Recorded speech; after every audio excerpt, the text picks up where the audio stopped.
Saludos amigos, gracias por la amabilidad de la compañía. Soy Cristino del Castillo y este es su programa A Quemarropa. Recientemente Ucrania le asestó un duro golpe a Rusia, algo que en ese país se considera imperdonable. Fíjense, yo todos los días leo los diarios rusos. Hago mi zapping televisivo, veo algunos canales, trato de informarme, leo la prensa, las distintas publicaciones a las que uno puede tener acceso para estar más o menos informado. Y bueno, dentro de esa labor leo diariamente los medios rusos. Nunca había percibido en el tiempo que lleva este conflicto una indignación más grande. Porque lo que ocurrió se atribuye no al desconocimiento, no a la falta de experiencia, sino al descuido y a la negligencia. Porque los rusos saben, tienen experiencia en trabajos de inteligencia y tienen además de eso militares muy bien preparados, y han cometido un error que la gente, reitero, entiende que es imperdonable. ¿Cuál fue ese error? Bueno, que metieron en una escuela a una cantidad de reservistas importantes, no se sabe todavía cuánto. Rusia da una cifra, Ucrania da otra, pero en definitiva es una cantidad importante de soldados que usted mete en una escuela, en una edificación civil al alcance de los misiles ucranianos. La explicación que da el alto mando ruso, yo creo que es hasta risible, sin que deje de ser cierta, porque ellos, ¿qué es lo que dicen? Bueno, que el uso de los celulares por parte de esos soldados, que al aproximarse ya un nuevo año se comunicaban con familiares, amigos, le permitió a Ucrania detectar la presencia de una cantidad importante de militares.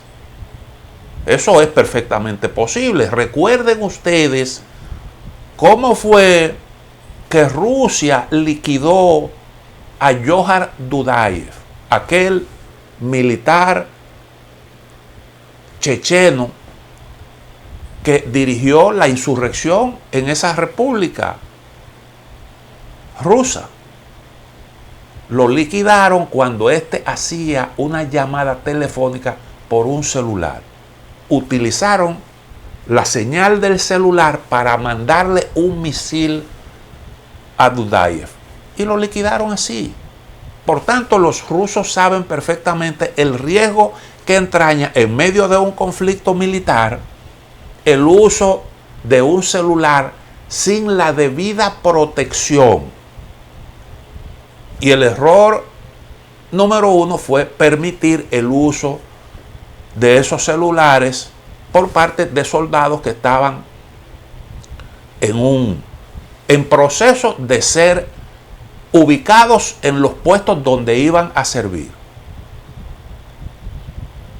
Eso es verdad. Ahora, el mayor error, creo yo, sin ser especialista en estos asuntos, es usted cometer el error gravísimo, tonto diría yo, de meter a un grupo de soldados en una escuela al alcance de la artillería ucraniana, sabiendo Rusia que hay lo que le llaman labor de inteligencia, que se hace muchas veces con la ayuda de la tecnología, desde el aire, a través de los satélites.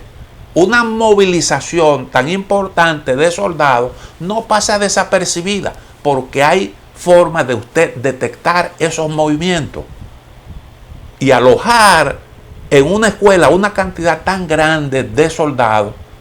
Es un crimen, porque es dejarlo en una situación altamente vulnerable. Y no es la primera vez que le pasa a los rusos. No es la primera vez. En un programa anterior nosotros dijimos que la inteligencia ucraniana ha demostrado más eficiencia en todo este proceso que la rusa. Claro, probablemente eso tenga mucho que ver con el involucramiento de países que saben cómo es que todo esto se hace. Los servicios de inteligencia de los miembros de la OTAN que están metidos ahí hasta el cuello, de los estadounidenses, los británicos que también saben mucho de estas cosas y le dan a Ucrania ese servicio con la ayuda de lo más avanzado de la tecnología.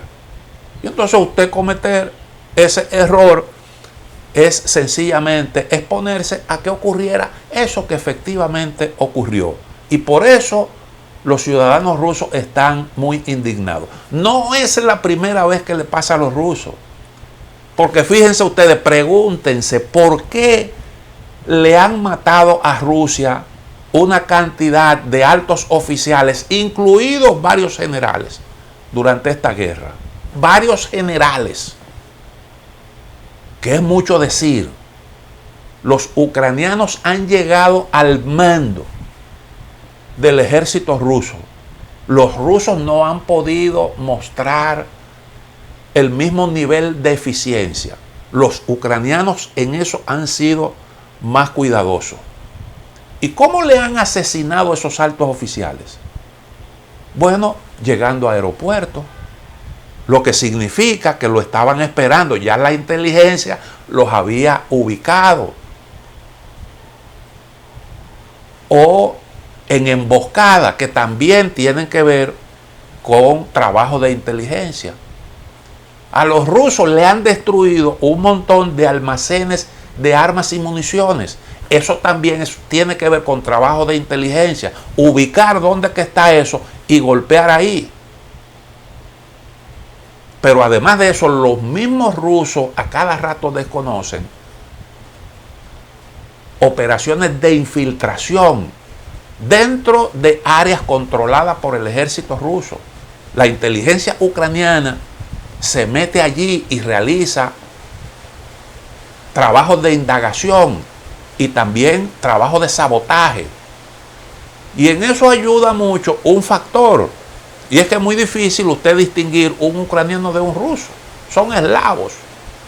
Es muy difícil usted distinguir un ucraniano de un ruso. Pero al mismo tiempo los ucranianos te hablan un ruso fluido, sin acento. Y se pueden perfectamente confundir con la población. Se pasan perfectamente como si fueran un ruso. Y yo sé de qué le estoy hablando. Y eso naturalmente facilita el trabajo de infiltración. Los ucranianos han llegado incluso a acercarse a la línea de fuego, acercar una cantidad de soldados y de armamento a la línea de fuego sin que sean detectados por el ejército ruso, aprovechando la nocturnidad. Eso habla mucho de un gran descuido, porque si de algo se tiene que cuidar un ejército es de ese tipo de sorpresa, que te castiguen con un ataque relámpago a una distancia que tú no estás esperando. Y los ucranianos han hecho eso. Quiere decir que todos esos golpes debieron provocar que los rusos se manejaran con un poquito más de cuidado. Yo creo que eso va a tener consecuencias para Rusia, porque se trataba de militares, de soldados, sobre todo soldados muy jóvenes, movilizados recientemente. Su primer bautizo de fuego le causó la muerte.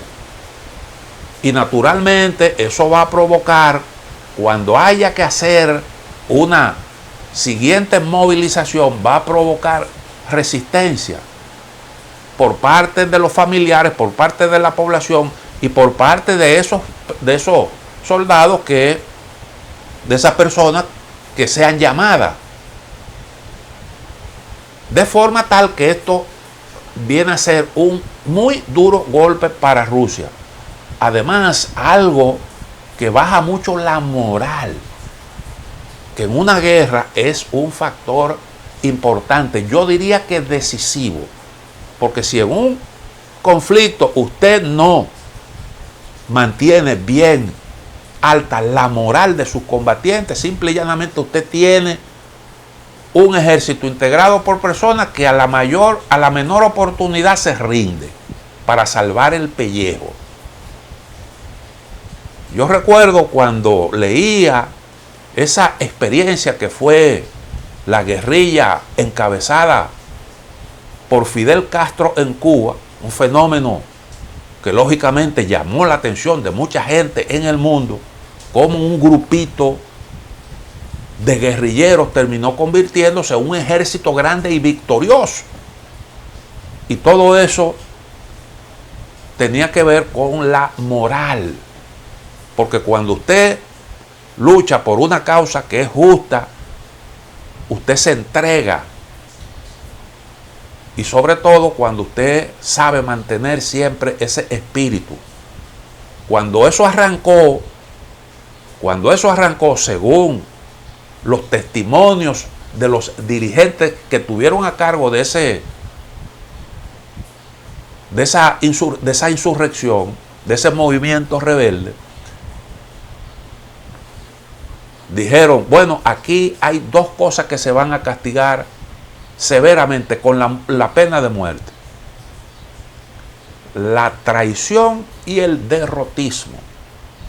Porque cuando usted no tiene confianza en la victoria, simple y llanamente usted ya perdió antes del pleito. Y estas son cosas muy, pero muy delicadas. El golpe es más grande que la cantidad de muertes. Permítanme hacer una pequeña pausa. En breve volvemos.